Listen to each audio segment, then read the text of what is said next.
రాజమూల మహాభాగో రాజమూల మహాభాగో యోగక్షేమ సువృష్టయః యోగక్షేమ సువృష్టయః ప్రజాసు వ్యాధయశ్చైవ మరణం చ భయాని చ. భీష్ముడు ఇలా చెప్పాడు, మహాబాహు, యోగము, క్షేమము, సువృష్టి, ప్రజలలో వ్యాపించే వ్యాధులు, మరణము, భయము ఇవన్నీ రాజును బట్టి జరుగుతుంటాయి. కృతం త్రేతాం ద్వాపరంచ కృతం త్రేతాం ద్వాపరంచ కలిచ్చ భరతర్షభ కలిశ్చ భరతర్షభ రాజమూల ఇతి మతిః రాజమూల ఇతి మతిః మమ నాస్యత్ర సంశయః మమ నాస్యత్ర సంశయః. కృతయుగం, త్రేతాయుగం, ద్వాపరయుగం, కలియుగం ఇవన్నీ రాజును బట్టి జరుగుతాయని నా అభిప్రాయం. ఈ విషయంలో సందేహం లేదు. ప్రజలను ఇబ్బంది పెట్టే అటువంటి కాలం ఏర్పడినప్పుడు విప్రుడు విజ్ఞాన బలాన్ని ఆశ్రయించి జీవించాలి. ఈ విషయంలో కూడా చండాలుడి ఇంట్లో విశ్వామిత్ర చండాలుల మధ్య జరిగిన సంవాదాన్ని ప్రాచీన ఇతిహాసంగా ఉదాహరిస్తుంటారు. త్రేతా ద్వాపర యుగాల సంధికాలంలో లోకంలో దైవీకంగా ఘోరమైన అనావృష్టి కలిగింది. అంటే త్రేతా ద్వాపర యుగాల్లో కూడా ఈ కరువు కాటం వచ్చిందని తెలుస్తుంది. ఇప్పటికీ ఈ రోగాలు వచ్చాయని, ఇప్పుడు మనం అనుభవిస్తున్నటువంటి రోగాలు ఇంతకన్నా పెద్ద పెద్ద రోగాలు వచ్చాయి. ఇప్పుడేదో మందు కానీ పెట్టామన్నారు, అప్పుడు అది మందు కూడా లేదు. అప్పట్లో మందే లేదు. ఏదో మూలికలు ఇచ్చేవాళ్ళు, ఏదో తినేవాళ్ళు, అంతే తప్పితే నానా బాధపడేవాళ్ళు. అది 12 సంవత్సరాల దాకా ఉంది ఆ కరువు. త్రేతాయుగం దాదాపు ముగిసిపోయింది. ద్వాపరయుగం ప్రారంభమయ్యే సమయంలో జనసంఖ్య పెరిగిపోయింది. ద్వాపరయుగంలో వర్షాభావం వలన అది వారికి ప్రళయం వచ్చినట్టే అనిపించింది. ఇంద్రుడు వానలు కురిపించలేదు, ఇంకేం ప్రళయం వచ్చినట్టే అనిపిస్తుంది. గురువు వక్రించాడు. చంద్రుడు వికృత రూపుడై దక్షిణ మార్గాన సంచరించసాగాడు. ఆ సమయంలో అక్కడ పొగ, మంచు కూడా లేదు. ఆ టైంలో ఇక మేఘాలు ఎక్కడి నుండి వస్తాయి? నదుల్లో ప్రవాహం మందగించింది. కొన్ని నదులు కనిపించకుండా పోయాయి. సరస్సులు, నదులు, బావులు, శరయేళ్ళు అన్నీ దైవికంగా స్వాభావికంగా కూడా శోభను కోల్పోయి అదృశ్యమయ్యాయి. కొన్ని నదులు ఉన్నట్టుండి వెళ్ళిపోతాయి. ఇప్పుడు కూడా మనం చూస్తూనే ఉన్నాం. కూడా చిన్న చిన్న జలాశయాలు పూర్తిగా ఎండిపోయాయి. చలివేంద్రాలు మూతబడ్డాయి. యజ్ఞ స్వాధ్యాయాలు లోపించాయి. వ్యవసాయం, గోరక్షణం పాడైపోయాయి. అంగళ్ళు మూతబడ్డాయి. గొప్ప గొప్ప ఉత్సవాలు నశించిపోయాయి. అంతటా ఎముకల ప్రోగులే కనిపించాయి. మనకు అదొకటి కలగలేదు, అయినా కొన్ని చోట్ల కలిగాయి. అంతటా ప్రాణుల ఆర్తనాదాలు వినిపించాయి. నగరాల్లో చాలా భాగం శూన్యమైంది. నగరాలు చాలా భాగం శూన్యమయ్యాయి. ఇళ్ళు, గ్రామాలు తగలబడిపోయాయి. కొన్ని చోట్ల దొంగల భయం, దొంగలు కూడా లేరు. కొన్ని చోట్ల శస్త్రాస్త్రాల భయం, కొన్ని చోట్ల రాజభయం, కొన్ని చోట్ల ఆకలి భయం, కొన్ని చోట్ల ఒకరిని చూసి ఒకరికి భయం. ఈ కారణాల వల్ల నేలపై చాలా భాగం జనహీనమయ్యింది. దేవాలయాలు, మఠాలు, మందిరాల వంటి సంస్థానాలు తొలగిపోయాయి. వృద్ధులు, బాలులు చనిపోతున్నారు. గోవులు, మేకలు, గొర్రెలు, గేదెలు, గాడిదలు లేకుండా పోయాయి. ప్రజలు ఒకరినొకరు కొట్టుకుంటున్నారు. బ్రాహ్మణులు నశించారు. రక్షకులు కూడా నశించారు. ఔషధి సమూహాలు నశించాయి. భూమండలమంతా సర్వప్రాణుల ఆర్తనాదాలతో నిండిపోయింది. యుధిష్ఠిర, అటువంటి భయానక కాలంలో ధర్మం నశించింది. ఆకలి బాధతో మనుషులు ఒకరినొకరు తినసాగారు. ఋషులు నియమాలను, అగ్నిదేవతలను విడిచి ఆశ్రమాలను వదిలి ఎటుపడితే అటు పారిపోయారు. ఆ సమయంలో ధీమంతుడు, పూజ్యుడు అయినటువంటి విశ్వామిత్ర మహర్షి ఆకలి బారిన పడి అన్ని వైపులా పరిగెత్తసాగాడు. అట్లా అందరూ పరిగెత్తారు. ఈయనదే స్పెషాలిటీ. ఈయన కూడా పరిగెత్తాడు.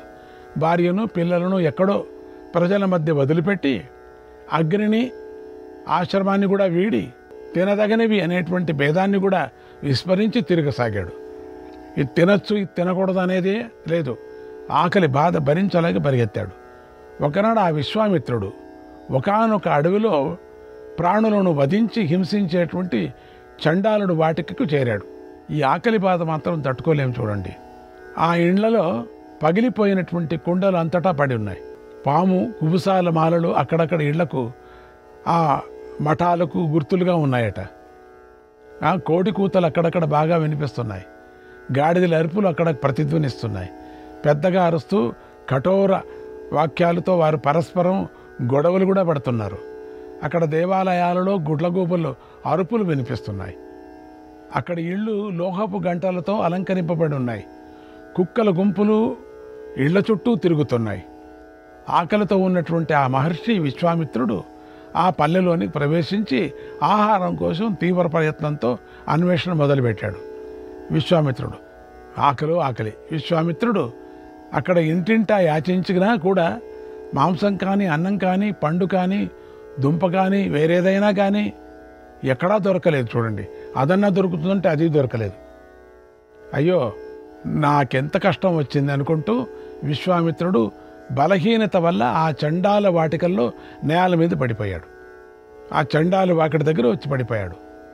అప్పుడు నేనేం చేస్తే బాగుంటుంది, తిండి లేక చావకుండా తప్పించుకునే మార్గమేది అని ఆ విశ్వామిత్ర మహర్షి ఆలోచించాడు. తిండి లేకోకుండా చావటం బాగుండదు కదా అని, నేను ఇక్కడ దొంగతనం చేయాలి. ప్రాణాలను రక్షించుకునేందుకు ఇప్పుడు మరో ఉపాయం లేదు. ఆపత్సు విహితం స్తైన్యం విశిష్ట సమహీనతగ విప్రేణ ప్రాణ రక్షార్థం కర్తవ్యమితి నిశ్చయ. ఆపదలో బ్రాహ్మణులకు ప్రాణరక్షణకై తనకన్నా గొప్పవారి దగ్గరనైనా సాటివారిలోనైనా హీనుల దగ్గరైనా దొంగతనం చేయటం శాస్త్రీయమైన నిర్ణయమే. ప్రాణాన్ని రక్షించుకోవటానికి ముందుగా హీనుల ఇంటి ఆహారాన్ని దొంగలించే ప్రయత్నం చేయాలి. దొరకకపోతే సమానుని ఇంట, అక్కడ ఏమీ లభించకపోతే తనకన్నా విశిష్టుడైన ధార్మికుని ఇంట పదార్థాలు దొంగిలించాలి. కాబట్టి నేను ఈ చండాలుని ఇంటి నుండి దొంగతనమే చేస్తాను. కొంతమందికి ఉంటుంది కదా, ఓ ధర్మరాజా, ఈ రీతిగా నిర్ణయించుకొని విశ్వామిత్ర మహర్షి చండాలుడి ఇంటి సమీపంలో నిద్రించాడు. అర్ధరాత్రి అయ్యింది. అందరూ నిద్రపోయారు. అప్పుడు విశ్వామిత్రుడు మెల్లగా లేచాడు. చండాలుడి ఇంటిలో ప్రవేశించాడు. కానీ చండాలుడు మేలుకొడే ఉన్నాడు. భయంకరంగా ఆ చూడటానికి వీలు కానట్లుగా అతడు కనిపిస్తున్నాడు కూడా. ఎందుకంటే చీకట్లో వాడు కనిపించడం లేదు. నల్లగా బండరాగా ఉన్నాడు, అసలు కనిపించడం లే. మునిరాకను గమనించాడు. అతడు కటువుగా ఇలా అన్నాడు, కుకంత్రీం ఘటయతి సుప్తే చాండాల పక్కనే జాగర్మినాత్ర సుప్తోస్మి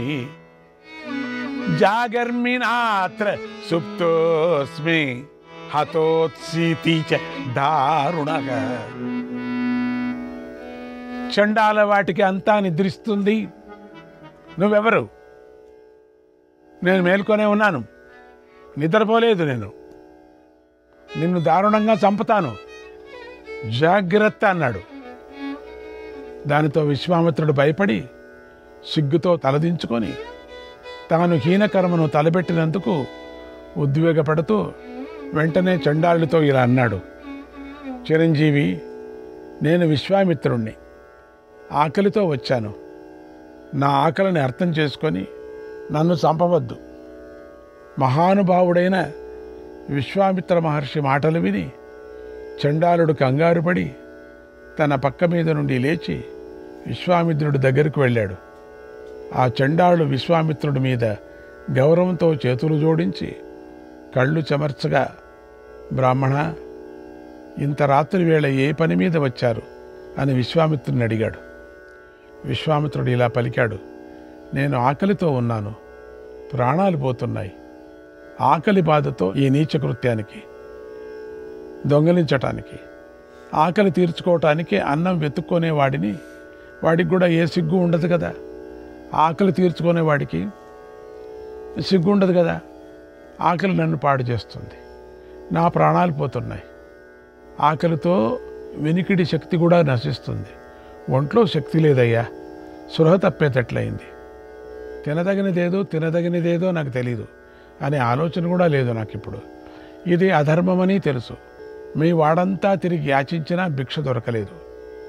అప్పుడు దొంగతనం చేయాలన్న పాపిష్టి బుద్ధి నాకు కలిగింది. అగ్ని దేవతలకు ముఖము పురోహితుడై ఉన్నాడు.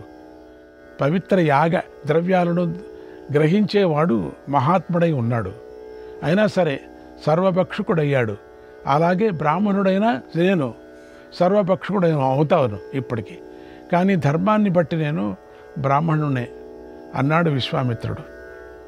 ఏం తిన్నప్పటికీ కూడా అగ్ని దహిస్తుంది, కానీ నేను శరీరంతో పాటు బుద్ధితో పాటు బ్రాహ్మణుడు, నేనేం చేయలేను. అప్పుడు చండాలుడు విశ్వామిత్రునితో ఇలా అన్నాడు, మహర్షి, నా మాట విన్న తర్వాత నీ ధర్మం భంగపడని విధంగా కర్తవ్యాన్ని నిర్ణయించుకో. నా మాట నేను చెప్తాను, నా మాట వినండి, మీరే నిర్ణయించుకోండి ఏ ధర్మము అంతా అని. బ్రహ్మర్షి, నేను నీకు చెప్తున్న ధర్మవచనాన్ని విను. కుక్క నక్క కన్నా హీనమైనదని బుద్ధిమంతులు అంటారు. నీవు చేస్తున్న పని సరైనది కాదు. మహాముని, నీ ప్రాణాలను రక్షించుకోవటానికి మరో మార్గాన్ని అన్వేషించు. నువ్వు ధర్మం తెలిసిన వాడివి. తెలిసి ధర్మసంకరం చేయవద్దు. నీవు ధర్మాత్మల్లో శ్రేష్ఠుడివి. అటువంటి నువ్వు ధర్మ పరిత్యాగానికి పూనుకోవద్దు అన్నాడు. చండాలుడు అలా పలకగానే విశ్వామిత్ర మహాముని ఆకలి బాధను అనుభవిస్తూ చండాలుడికి ఇలా సమాధానమిచ్చాడు. ఆహారం లేకుండా తిరుగుతూ ఇప్పటికే చాలా కాలం గడిచిపోయిందయ్యా. ప్రాణాలు నిలుపుకొనేందుకు నాకు మరే ఉపాయము లేదయ్యా. ఏన విశేషేణ కర్మణాయేన కేనచిత్ అభ్యుజ్జీవేత్ సాధ్యమానః సమర్థో ధర్మమాచరేత్.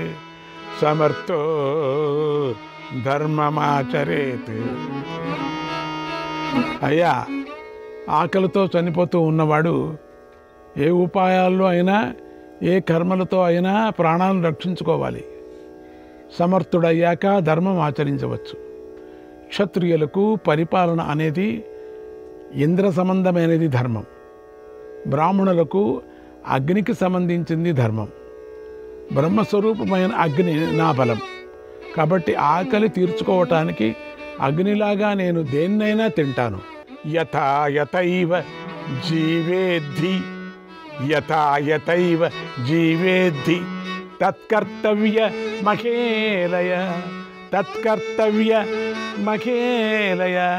జీవితం మరణాశ్రేయక జీవన్ ధర్మమవాప్నుయాత్.